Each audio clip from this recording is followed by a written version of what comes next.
The Fall. A Perfect Life Shattered. My name is Sarah Mitchell, and I'm 58 years old. For 30 years, I thought I had built the perfect life. I lived in a beautiful house on Maple Drive with my husband Michael, ran a successful accounting firm we started together, and had a daughter who made me proud every single day. Everything seemed perfect until the morning I found Jessica's earring in my bedroom. Jessica was my daughter Emma's best friend. She was 26 years old, bright, beautiful, and I had treated her like a second daughter. She came to our home for dinners, joined us on family vacations, and called me Aunt Sarah. I trusted her completely. That's why finding her earring on my bedroom floor felt like the ground was opening beneath my feet. My hands shook as I picked up the small silver earring. I recognized it immediately. Jessica wore these earrings every day. She said they were a gift from her grandmother. But what was it doing in my bedroom? Michael had left early that morning for a business meeting. Or so he said. I called Emma, trying to keep my voice steady. Honey, when was the last time Jessica was at the house? I asked, already knowing I wouldn't like the answer. There was a long pause on the other end of the line. Mom, I need to tell you something, Emma said quietly. I've been wanting to tell you for months, but I didn't know how. Jessica and Dad, they've been seeing each other. The phone almost slipped from my fingers. My daughter had known about this affair and said nothing? How long? I whispered. About a year, Emma said, her voice breaking. I'm so sorry, Mom. I begged her to stop. I begged Dad to end it. They promised me they would, but they just got better at hiding it. A year. They had been lying to me for an entire year. I hung up the phone and sat down on my bed, the bed I had shared with Michael for 3 decades, and tried to process what my life had become. Everything I thought was real was actually a carefully constructed lie. The betrayal deepens. Michael came home that evening as if nothing was wrong. He kissed my cheek, asked about my day, and headed to the shower. I waited in the living room, the earring burning a hole in my pocket. When he came downstairs, I was sitting on the couch with a glass of wine I hadn't touched. We need to talk, I said, my voice surprisingly calm. Michael's face changed. He knew. Somehow he knew that I knew. Sarah, let me explain, he started, but I held up my hand. Don't. Just tell me the truth. All of it. He sat down across from me, not beside me, and that distance told me everything I needed to know. I fell in love with her, he said simply. I didn't plan it. It just happened. I laughed, a bitter sound that surprised both of us. It just happened? For a year? In our home? With our daughter's best friend? Jessica makes me feel young again, Michael said, and his words cut deeper than any knife could. She's exciting, passionate. She reminds me of who I used to be before I got buried in work and responsibility. Before you got buried in work and responsibility with me, I thought. Before our marriage became a burden to you. I want a divorce, he said, and the casual way he said it made me realize he had been planning this conversation for a long time. I've already spoken to a lawyer. The house is in my name. The business is in my name. I'll give you a fair settlement, but I want to move forward with my life. I stared at the man I had loved for 30 years and didn't recognize him. The business is in your name? I repeated. The business we built together? The business I worked 60-hour weeks to grow? The business I sacrificed everything for? Legally, it's mine, Michael said, not meeting my eyes. You're listed as an employee, not a partner. I consulted with my lawyer before we had this conversation. You'll get something in the settlement, but the business stays with me. That's when I understood. This wasn't a sudden decision born of passion. This was calculated. He had been planning this exit for months, maybe longer. He had consulted lawyers, moved assets, positioned everything so that when he finally told me the truth, I would have no power, no leverage, nothing. Left with nothing. The divorce moved quickly. Too quickly. Michael's lawyer was aggressive and well-prepared. My lawyer, the one I could barely afford, seemed overwhelmed from the start. Judge Richard Morrison listened to both sides for exactly 20 minutes before making his decision. Mrs. Mitchell, he said, barely looking at me over his reading glasses. The evidence shows that all major assets were legally acquired and maintained in your husband's name. While the court recognizes your contribution to the household, there is insufficient documentation of financial partnership. The court awards you a settlement of $50,000 and requires you to vacate the marital home within 30 days. $50,000. For 30 years of marriage, for building a business from nothing, for sacrificing my own dreams to support his ambitions. $50,000 that would barely cover 6 months of rent in this city. I wanted to scream, to cry, to tell the judge that numbers on paper don't tell the whole story. But I just nodded and signed the papers because what else could I do? Emma stopped talking to me after the divorce. She said I was being too negative, that I needed to accept that people fall out of love, that I should be happy Dad found happiness again. She didn't understand, or maybe she didn't want to understand, that this wasn't about love. This was about betrayal and calculation and throwing away 3 decades like they meant nothing. My friends disappeared one by one. Some sided with Michael because he had the money and the social connections. Others simply didn't want to deal with the messiness of divorce. The women I had known for years, who I had supported through their own difficult times, suddenly had no time for me. Their phones went to voicemail. Their texts went unanswered. I became invisible. I moved into a small apartment on the wrong side of town. The building was old, with thin walls and flickering hallway lights. My apartment was on the 3rd floor, number 3C, and it was smaller than my old walk-in closet. But it was what I could afford with my settlement money while I figured out what to do with the rest of my life. Starting over. Finding work at 58 with no recent resume was harder than I imagined.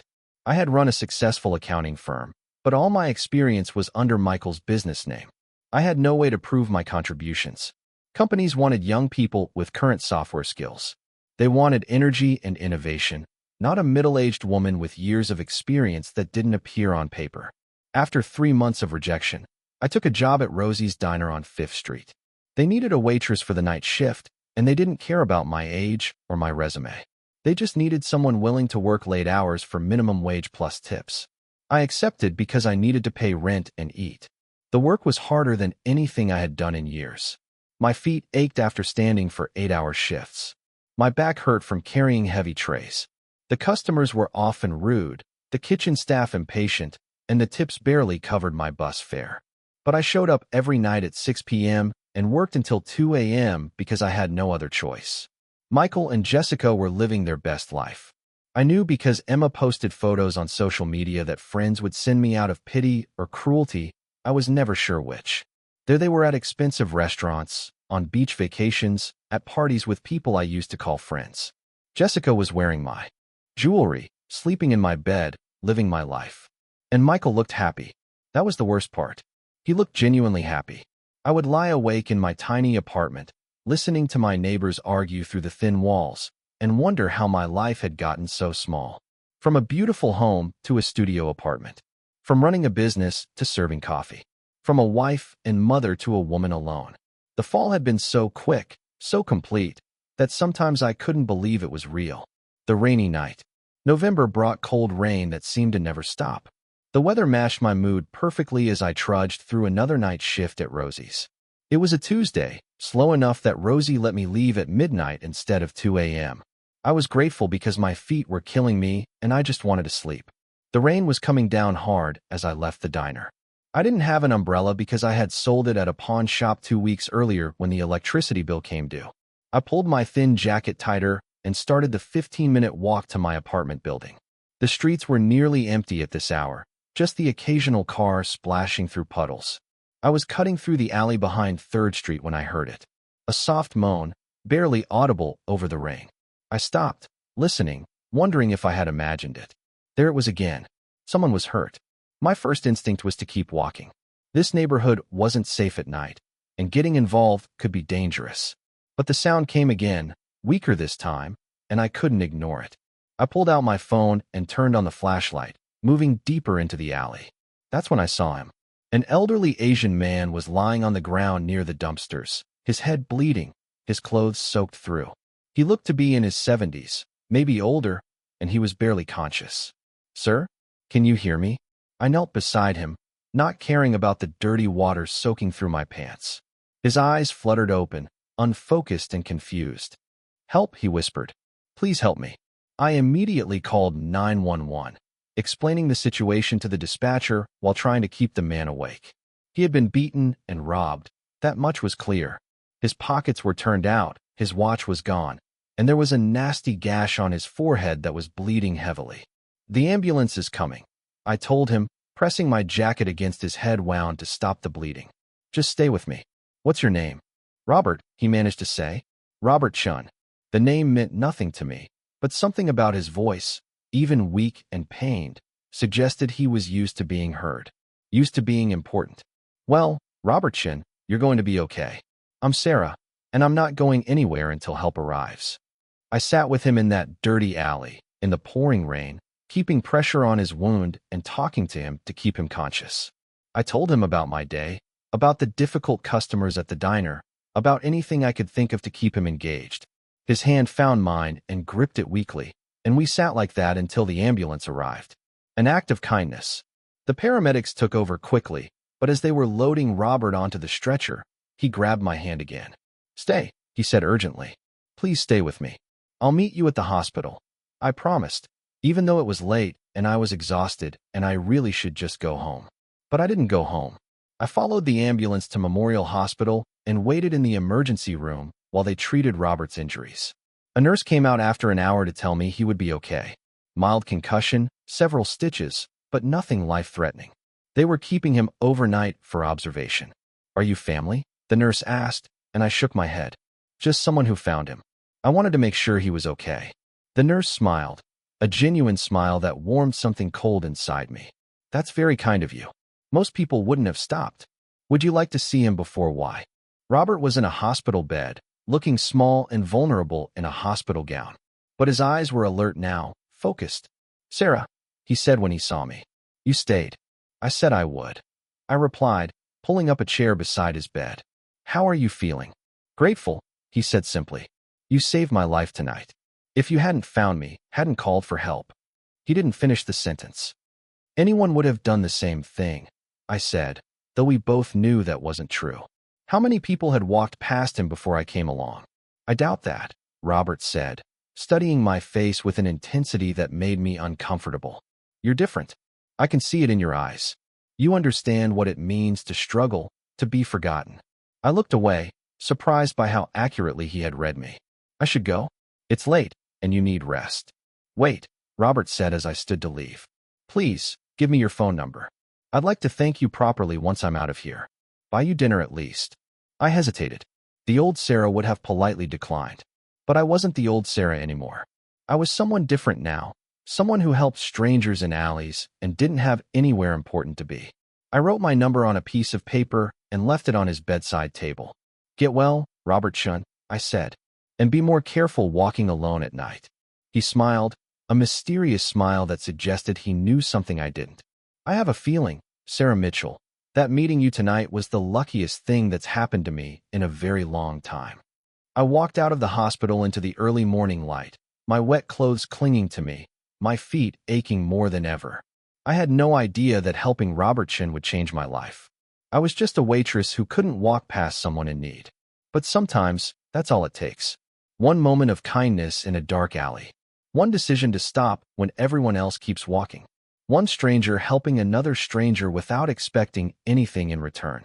As I rode the bus back to my apartment, I thought about Michael and Jessica sleeping comfortably in my old house. I thought about Emma, who had chosen her father over me. I thought about all the people who had abandoned me when I needed them most. And then I thought about Robert Chun, holding my hand in that alley, calling me different.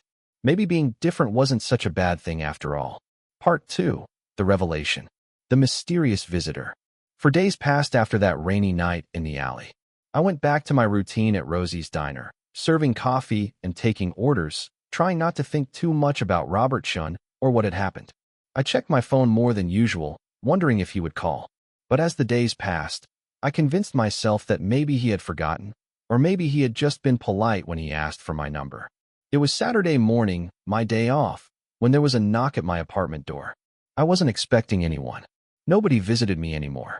I looked through the peephole and saw a young man in an expensive suit standing in my hallway, looking completely out of place in my rundown building. I opened the door cautiously, keeping the chain lock attached. Can I help you?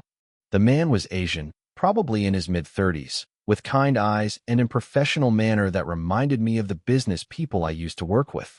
Mrs. Mitchell? Sarah Mitchell, he asked politely. Yes, that's me. Who are you? I asked, confused. My name is David Chun, he said, pulling out a business card and passing it through the crack in the door. I'm Robert Chen's son. May I come in? I have something very important to discuss with you. I looked at the card. David Chun, Chief Operating Officer, Chen Technologies. My hands started shaking as I closed the door, removed the chain, and opened it again. Is Robert okay? Did something happen? David smiled warmly. He's perfectly fine, thanks to you. That's actually why I'm here. May I? I stepped aside and let him in, suddenly aware of how small and shabby my apartment looked. David didn't seem to notice or care. He sat in my only decent chair and waited for me to settle on the edge of my bed. Mrs. Mitchell, my father told me what you did for him. How you found him in that alley, stayed with him, made sure he got help. He told me you gave him your jacket in the rain, waited at the hospital even though you were exhausted from work. It was nothing, I said automatically. Anyone would have done the same. David leaned forward, his expression serious. That's where you're wrong. Nobody else did. And that's exactly what my father was trying to prove. I frowned, not understanding. David took a deep breath, as if preparing to tell me something difficult. Mrs. Mitchell, my father is Robert Chun, founder and CEO of Chen Technologies. Our company is worth approximately $3 billion. We specialize in artificial intelligence and machine learning software. My mind went blank. $3 billion? The man I had found beaten in an alley was a billionaire? I don't understand, I whispered. What was he doing in that alley? Was he really robbed? Who is Robert Chen? David shifted in his chair, choosing his words carefully. 6 months ago, my father and I had a serious argument. It was about the direction of our company, about values and priorities. I told him he had become too focused on profit, that he had forgotten what it meant to be human, to connect with real people and their struggles. He paused, looking out my small window at the gray sky beyond. My father didn't take that well. We're both stubborn men. He said I was naive. That business wasn't about feelings. I said he had lost his soul. We didn't speak for months after that fight. What changed? I asked, already suspecting I knew the answer. My father decided to prove something to both of us, David continued. He started going out. I stepped aside and let him in, suddenly aware of how small and shabby my apartment looked. David didn't seem to notice or care. He sat in my only decent chair and waited for me to settle on the edge of my bed. Mrs. Mitchell, my father told me what you did for him. How you found him in that alley, stayed with him, made sure he got help. He told me you gave him your jacket in the rain, waited at the hospital even though you were exhausted from work. It was nothing, I said automatically. Anyone would have done the same. David leaned forward, his expression serious. That's where you're wrong. Nobody else did. And that's exactly what my father was trying to prove. I frowned, not understanding. David took a deep breath, as if preparing to tell me something difficult. Mrs. Mitchell, my father is Robert Chun, founder and CEO of Chen Technologies. Our company is worth approximately $3 billion. We specialize in artificial intelligence and machine learning software. My mind went blank. $3 billion? The man I had found beaten in an alley was a billionaire? I don't understand, I whispered. What was he doing in that alley? Was he really robbed? Who is Robert Chen? David shifted in his chair, choosing his words carefully. 6 months ago, my father and I had a serious argument. It was about the direction of our company, about values and priorities. I told him he had become too focused on profit, that he had forgotten what it meant to be human, to connect with real people and their struggles. He paused, looking out my small window at the gray sky beyond. My father didn't take that well. We're both stubborn men. He said I was naive. That business wasn't about feelings. I said he had lost his soul. We didn't speak for months after that fight. What changed? I asked, already suspecting I knew the answer. My father decided to prove something to both of us, David continued. He started going out. Was right. He told me he had become someone he didn't recognize, someone who had forgotten that wealth and success mean nothing without humanity and compassion. He said meeting you reminded him of who he used to be, who he wanted to be again, David continued. Because of you, Mrs. Mitchell, my father and I are rebuilding our relationship. Because of your kindness to a stranger, our family is healing. The offer. David reached into his briefcase and pulled out a folder. That's why I'm here today. My father wanted to come himself, but I convinced him to let me make this offer first. He handed me the folder, and I opened it with trembling hands. Inside were official documents from Chen Technologies. Mrs. Mitchell, We would like to offer you a position as Vice President of Human Resources at Chin Technologies. You would be responsible for all hiring decisions, employee relations, and company culture development. I stared at the papers, unable to process what I was reading. But I don't have any experience in human resources. I'm an accountant. Was an accountant. You have something more valuable than experience, David said earnestly. You have the ability to see people's true character, to recognize authenticity and compassion. My father and I have built a company worth billions, but we've realized we don't always know how to evaluate the human element. We need someone who understands people on a fundamental level. He pointed to the salary line on the contract. I had to read it 3 times before I believed it. $180,000 per year. More than I had ever made in my life. More than Michael paid me at our firm. More than I could have imagined earning. This is too much, I whispered. Why would you pay me this much? You don't even know if I can do the job. David smiled. Mrs. Mitchell, you proved you can do the job when you stopped in that alley. When you stayed with my father. When you chose compassion over convenience. That's the quality we need in our company. Everything else, we can teach you. There's more, he continued, pulling out another document. We've arranged for housing. There's a company apartment available in the Riverside Towers. 2 bedrooms, full amenities, all utilities included. You can move in immediately. I looked around my tiny studio apartment, at the water stain on the ceiling, at the radiator that barely worked, at the walls so thin I could hear every conversation next door. Why are you doing this? I asked, my voice breaking. I don't understand why you would do this for me. David's expression became serious. Because my father spent 6 months looking for proof that good people still exist. Looking for evidence that money and success haven't destroyed everything beautiful about humanity. And you gave him that proof. You gave him hope. That's worth more than any salary we could ever pay you. I need time to think, I said, though my heart was already screaming yes. David nodded, standing up. Of course. Take all the time you need. But Mrs. Mitchell, I hope you'll say yes. Not just because we need you, but because you deserve this chance. You deserve better than this. He gestured around my apartment, not unkindly, just stating a fact. You deserve to be valued and compensated for who you are, not just for what you can produce. My father saw that in you, and so do I. Accepting change. After David left, I sat in my apartment holding the contract, crying. I cried for the woman I used to be, the one who had everything and lost it all. I cried for the lonely nights in this tiny apartment, for the aching feet and the rude customers and the crushing weight of feeling worthless. I cried for all the times I had wondered if this was all my life would ever be.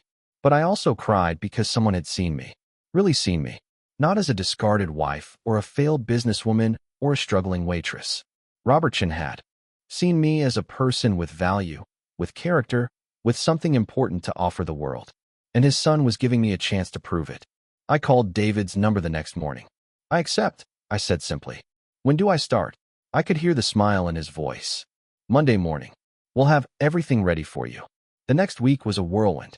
Chin Technologies arranged for movers to pack up my few belongings and transport them to the Riverside Towers apartment. The apartment was beautiful, with floor-to-ceiling windows overlooking the river, modern appliances, and more space than I knew what to do with. I stood in the master bedroom, which was bigger than my entire studio apartment had been, and wondered if this was really happening. On Monday morning, I dressed in the best business clothes I still owned and took the elevator to the 30th floor of Chin Technologies headquarters. David met me at reception and gave me a tour of the offices. Everything was sleek, modern, professional. Nothing like the chaos of the small firm I had run with Michael.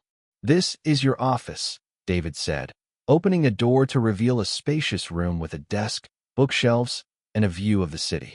My name was already on the door. Sarah Mitchell, Vice President of Human Resources. I touched the nameplate, barely able to breathe. David, I have to be honest with you. I'm terrified. What if I can't do this? What if I let you and your father down? David turned to me with complete confidence. You won't. Trust me, Mrs. Mitchell. Trust yourself. Meanwhile, back home, while I was beginning my new life, Michael and Jessica's perfect romance was starting to crack. I didn't know this at the time, of course. I was too busy learning about employee policies, reviewing hiring procedures, and getting to know my new team. But later, I would piece together what was happening in my old house on Maple Drive. Jessica had quit her job after moving in with Michael, expecting to live the life of a well-supported girlfriend. But Michael's business wasn't doing as well as he had led everyone to believe. Without me there to manage the books, to keep clients happy, to handle the day-to-day operations, things were falling apart. Michael was drinking more, working less, and becoming increasingly resentful of Jessica's expectations. Jessica, for her part, was realizing that dating a successful older man was very different from living with one. The excitement had worn off, leaving behind a complicated reality neither of them had prepared for. Emma called me for the first time in months. Her voice was small, tentative, like she wasn't sure I would even answer. "Mom? It's me." "Hi, sweetheart," I said, my heart aching at hearing her voice. "How are you? Can we meet for coffee?" she asked. "There's something I need to tell you. Something I need to apologize for." We met at a small cafe near her work. Emma looked tired, older than her 28 years should have made her look. "Mom, I'm so sorry," she said before I could even sit down. "I was wrong. About everything." "What do you mean?" I asked gently, reaching across the table to take her hand. "Dad and Jessica, they're not doing well. They fight all the time. Jessica told me she made a mistake, that she wants to leave, but she's scared. And Dad, he's been asking about you. Asking if I've seen you, if I know how you're doing." I felt a cold satisfaction at that, though I tried not to show it. "How am I doing? After he took everything from me?" Emma nodded, tears in her eyes. "I know, Mom. I know what he did was wrong. I was just so confused. He's my father, and I didn't want to believe he could be that cruel. But I see it now. I see what he really is." I squeezed her hand. "It's okay, Emma. You're allowed to love your father and still recognize his faults. That's part of growing up." We talked for 2 hours, rebuilding the bridge that had been burned between us. I told her about my new job, my new apartment, about finding Robert Chin in that alley.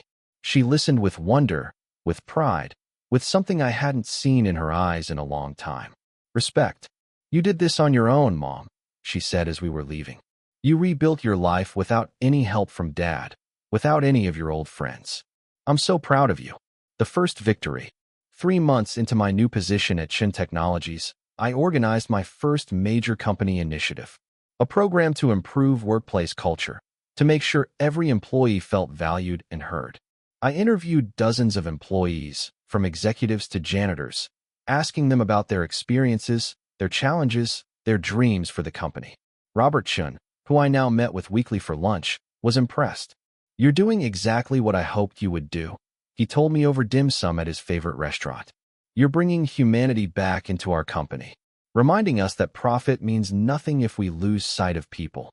"I learned that lesson the hard way," I said, thinking about Michael and how he had valued money over everything else. "Sometimes losing everything is the only way to understand what really matters." Robert nodded wisely.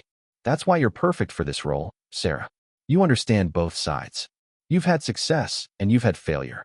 You've been valued and you've been discarded. That perspective is priceless." I was settling into my new life, finding my confidence again, rebuilding my sense of self-worth. The woman who had scrubbed toilets at Rosie's Diner was becoming someone new, someone stronger, someone who knew her own value because she had learned it in the hardest way possible. But my old life wasn't done with me yet. Michael's business was failing, and he was about to reach out for help. And when he did, I would have to make a choice that would define who I had become. Part 3. Sweet Revenge. Rising Power. 6 months after joining Chin Technologies, I had become someone I barely recognized in the best possible way. The frightened woman who had scrubbed toilets for minimum wage was gone, replaced by a confident professional who commanded respect in boardrooms and business meetings. I had proven myself not just to Robert and David, but to everyone in the company. My employee satisfaction initiatives had increased company retention by 30%. My new hiring protocols had brought in talented people who shared our values. I had created mentorship programs, improved benefits, and established a workplace culture where people felt heard and valued. The trade magazines had started writing articles about Chun Technologies' transformation, and several mentioned me by name. I stood in front of my bathroom mirror getting ready for a charity gala that evening. The woman looking back at me bore little resemblance to the broken person who had lived in that studio apartment. My hair was professionally styled. My dress was elegant and expensive, But more than the external changes, it was my eyes that looked different. They no longer held that haunted, defeated look. They held power and purpose. Robert had insisted I attend the gala with him and David. "You're part of the Chun Technologies family now," he had said. "It's time the business community sees you as the force you've become." The gala was being held at the Grand Riverside Hotel, the most exclusive venue in the city. As our car pulled up to the entrance, I felt my heart racing. This was the world I used to inhabit with Michael, the world of charity events and social climbing. The world that had rejected me when I fell.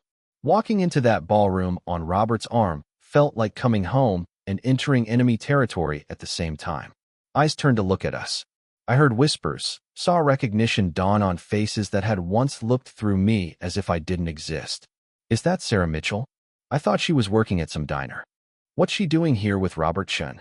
I held my head high and smiled. Let them wonder. Let them whisper.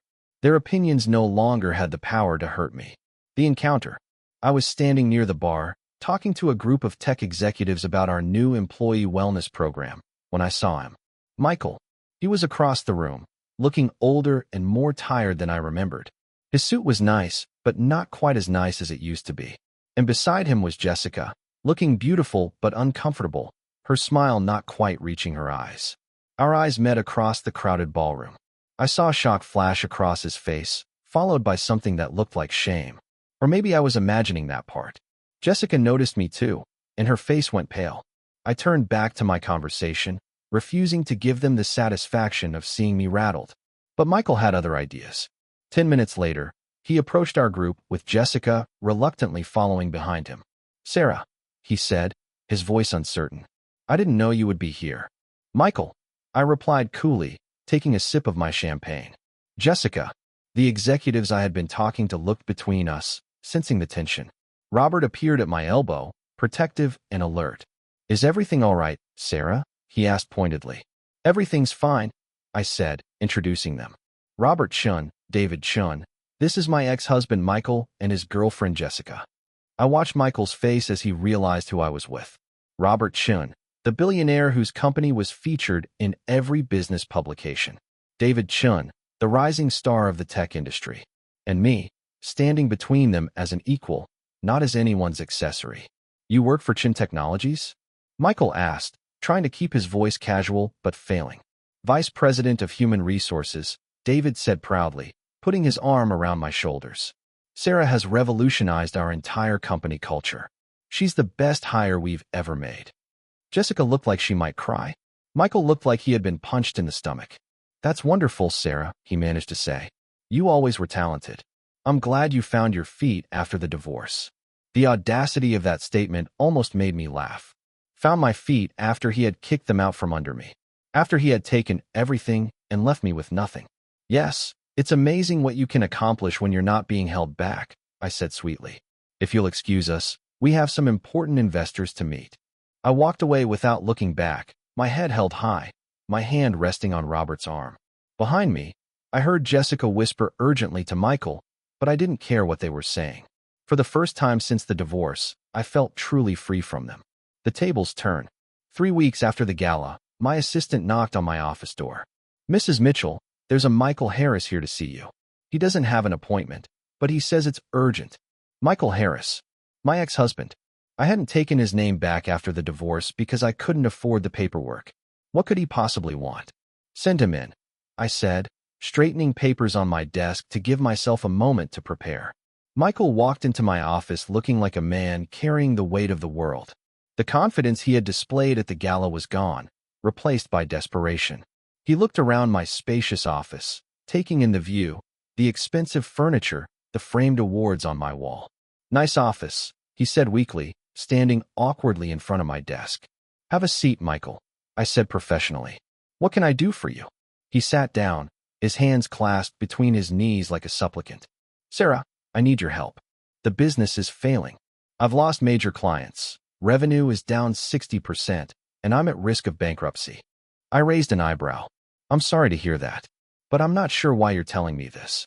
"I need an investment," he said, the words coming out in a rush. "Or a loan. Something to keep the business afloat until I can turn things around. I know you're making good money now, and I thought maybe." You thought maybe I would give you money? I interrupted, my voice icy. After you took everything from me? After you left me with $50,000 and no way to support myself? After you made me work as a waitress scrubbing toilets while you and Jessica lived in my house? Michael flinched. I know I made mistakes, Sarah. I know I hurt you. But I'm desperate. The business we built together is dying, and I don't know how to save it. The business you built, I corrected him. According to the divorce papers, according to Judge Morrison, I had no part in building that business. I was just an employee, remember? Sarah, please, he said, and there were actual tears in his eyes. I was wrong. I was selfish and cruel, and I've lost everything because of it. Jessica left me last week. She said I'm not the man she thought I was. She said I'm bitter and angry and taking it out on everyone around me. I felt a strange mix of satisfaction and pity. This was the man who had destroyed my life, sitting in my office begging for my help. What do you want from me, Michael? I asked quietly. Forgiveness? Money? Absolution. I want a chance to make things right, he said. I want to pay you back for what I took from you. But I can't do that if the business fails. Please, Sarah. If not for me, then for the employees who will lose their jobs.